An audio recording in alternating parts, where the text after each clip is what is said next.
एक पिछले 10 साल में नैरेटिव बन चुका था कि विकसित भारत हो रहा है, लेकिन विकास सिर्फ भाजपा के दोस्तों का होता है, उनके कॉन्ट्रैक्टर का होता है, ना लोगों का कभी हुआ है। आज आप देख रहे हो 600 पदों के लिए, 600 जॉब अपॉर्चुनिटीज के लिए 25,000 लोग मुंबई में आ चुके थे एयर इंडिया के लिए। ऐसे ही मुझे लगता है पिछले हफ्ते में गुजरात में एक अलग कंपनी के लिए हुआ। ये बात है कि आज जॉब अपॉर्चुनिटीज है नहीं, और जो जिसके पास जॉब है वहाँ फिक्स टर्म एम्प्लॉयमेंट हो या लेबर लॉ है वो बदलने की कोशिश करते हैं। ये काफी धोखादायक है हमारे देश के लिए। माझी भाव योजना जो अब सरकार लाई है, एक तरह जिस तरह से आप जो सवाल उठा रहे थे उस सवालों को कहीं ना कहीं पहली बात तो ये है कि ये सारा जो पैसा है 1 साल का पूरा सरकार दे, क्योंकि सरकार पे किसी का भरोसा रहा नहीं है, ये चुनावी जुमला है। दूसरी बात है ये उनके सिर्फ स्टाइपेंड जो है वो सिर्फ और सिर्फ जो स्किल डेवलपमेंट के बच्चे हैं उनके लिए जाने वाला है।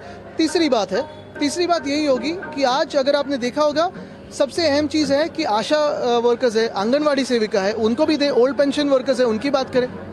ओल्ड पेंशन स्कीम है। जिस तरह से अनएम्प्लॉयमेंट को लेकर एक बड़ा स्टेप उठाया है उस स्टेप अगर आपने देखा होगा तो हमारे काल में भी महाविकास आघाड़ी के सरकार में भी हमने यही बात की थी कि 80% जो है जॉब्स वो लोकल्स को दिया जाए, महाराष्ट्र के डोमिसाइल को दिया जाए। लेकिन ये जो एंटी महाराष्ट्र भाजपा जो काम करती है उन्होंने ये कायदा बाजू में रखा है।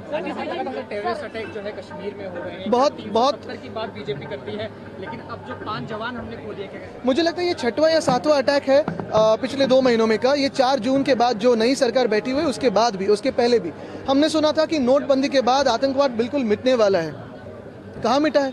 एक स्ट्रांग नेता मिला है देश को तो आतंकवाद मिट जाएगा। स्ट्रांग नेता ने 10 साल तो राज किया है लेकिन मिटा नहीं है। अभी यही बात है कि चाइना पे बात कोई नहीं करता है, पाकिस्तान की जो हमले हो रहे हैं उस पर बात नहीं करता है, या आतंकवादी हमले उस पर बात नहीं करता है। लेकिन यही वो भाजपा है जो हमारे किसानों को आतंकवादी कहलाता है। यही वो भाजपा है।